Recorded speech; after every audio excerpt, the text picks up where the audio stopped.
എൻ്റെ എല്ലാ പ്രിയപ്പെട്ട കൂട്ടുകാർക്കും നമ്മുടെ പുതിയ വീഡിയോയിലേക്ക് സ്വാഗതം. ഇന്നത്തെ നമ്മുടെ വീഡിയോ എൻ്റെ പ്രിയപ്പെട്ട കൂട്ടുകാർക്ക് വളരെ യൂസ്ഫുള്ളാണ്. എത്ര കടുത്ത പ്രമേഹ രോഗവും ഒറ്റയടിക്ക് തന്നെ കുറഞ്ഞു കിട്ടാനായിട്ട് നിത്യവും തയ്യാറാക്കി കഴിക്കേണ്ട ചക്കപ്പുട്ട് വീഡിയോ ആണ് നമ്മുടെ ഇന്നത്തേത്.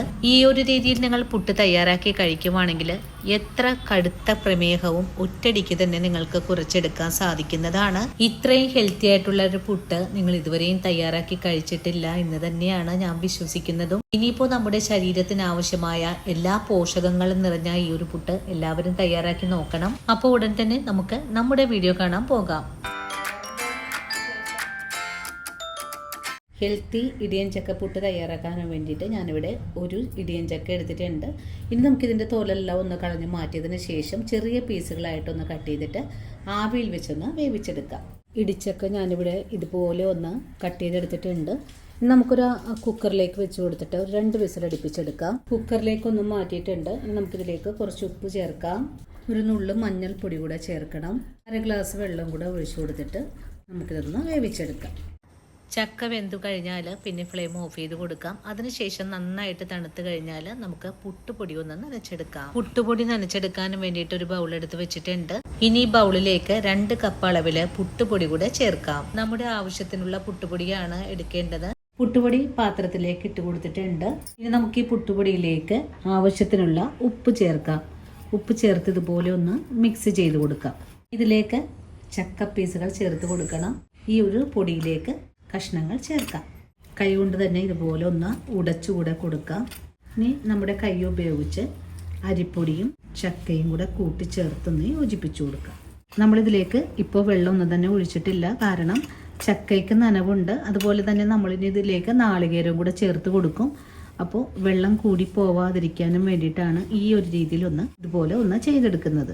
ചക്കയും പുട്ടുപൊടിയും കൂടെ ഒന്ന് മിക്സ് ചെയ്തെടുത്തിട്ടുണ്ട്.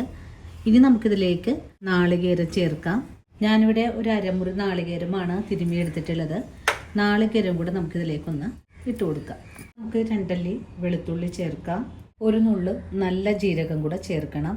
നമുക്ക് 3 പച്ചമുളക് കൂടെ ഇതിലേക്ക് ചേർക്കാം. പച്ചമുളകും ഇതുപോലെ ഒന്ന് ഒടിച്ച് ചേർക്കാം.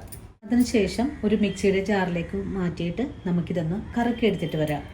ഈ സമയത്ത് നമ്മളിതിലേക്ക് ഒരു തരി പോലും വെള്ളം ചേർത്തിട്ടില്ല. കാരണം നമ്മൾ ചക്കയിലും അല്പം വെള്ളമുണ്ട്, അതുപോലെ നാളികേരത്തിലും വെള്ളമുണ്ട്. അപ്പോൾ നമുക്ക് ഇത് ഒന്ന് കറക്കിയെടുത്തതിന് ശേഷമാണ് വെള്ളം ചേർത്ത് കൊടുക്കേണ്ടത്.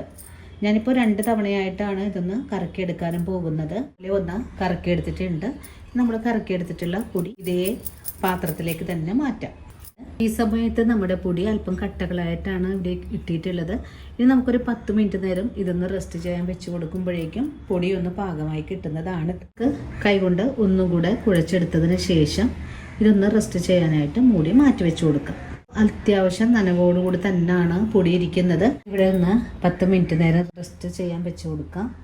10 മിനിറ്റ് നേരം മൂടി വെച്ച പുട്ടുപൊടി ഒന്ന് തുറന്ന് നോക്കാം. ഇപ്പോൾ നമ്മുടെ പുട്ടുപൊടി അല്പം ഡ്രൈ ആയിട്ടാണ് ഇരിക്കുന്നത്. ഒന്ന് മിക്സിയുടെ ജാറിലിട്ട് ഒന്നും കൂടെ കറക്കിയെടുക്കുന്നുണ്ട്. അപ്പോൾ വളരെ എളുപ്പത്തിൽ തന്നെ ഈ കട്ടകളെല്ലാം ഒന്ന് ഉടച്ചെടുക്കാനും സാധിക്കുന്നതാണ്. അപ്പോൾ നമ്മുടെ പുട്ടുപൊടി ഇതേ രീതിയിലൊന്ന് നമ്മൾ പൊടിച്ചെടുത്തിട്ടുണ്ട്. ഇപ്പോൾ ഒരു തരി പോലും കട്ടകളൊന്നും തന്നെ ഇല്ലാതെ തന്നെയാണ് നമുക്കിവിടെ പൊടിച്ചെടുക്കാൻ സാധിച്ചിട്ടുള്ളത്.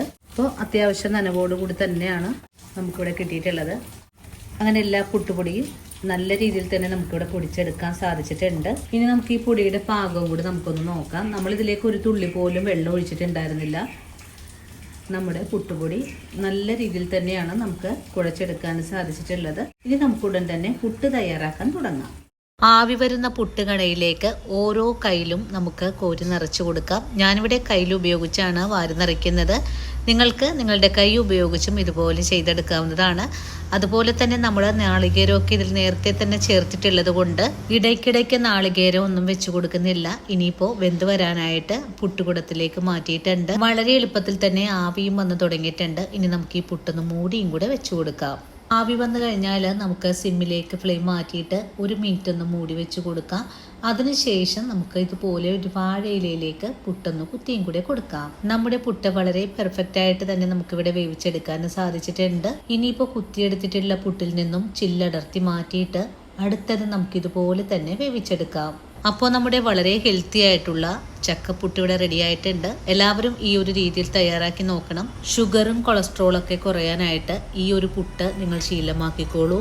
എത്ര കടുത്ത പ്രമേഹവും മരുന്ന് കൂടാതെ സുഖപ്പെടുത്താനായിട്ട് ഈ ഒരു രീതിയിൽ നിങ്ങൾ പുട്ട് തയ്യാറാക്കി കഴിക്കൂ. ഞാനിന്ന് ചേർത്തിട്ടുള്ള അരിപ്പൊടിക്ക് പകരമായിട്ട് നിങ്ങൾക്ക് റാഗിപ്പൊടിയോ ഗോതമ്പ് പൊടിയോ ഉപയോഗിക്കാവുന്നതാണ്. ഇന്നത്തെ നമ്മുടെ വീഡിയോയും എൻ്റെ കൂട്ടുകാർക്ക് വളരെ തന്നെ പ്രയോജനകരമായി എന്ന് തന്നെ വിശ്വസിക്കുവാണ്. വീഡിയോ കണ്ട് ഇഷ്ടമായിട്ടുണ്ടെങ്കിൽ നമ്മുടെ ചാനൽ ഒന്ന് ഫോളോ ചെയ്യാൻ മറക്കരുത്. അതുപോലെ വീഡിയോ കാണുമ്പോൾ നിങ്ങൾക്ക് പ്രയോജനകരമായി എന്ന് തോന്നുവാണെങ്കിൽ നിങ്ങൾക്ക് കിട്ടിയ ഈ ഒരു അറിവ് നിങ്ങളുടെ കൂട്ടുകാരിലേക്കൊന്ന് ഷെയർ ചെയ്ത് കൊടുക്കാനും മറക്കരുത്. അപ്പോൾ ഇനിയും നല്ലൊരു വീഡിയോ ആയിട്ട് നാളെ ഓടിയെത്താം. അതുവരെയും ഒത്തിരി സ്നേഹത്തോടെ വീണ്ടും കാണാം.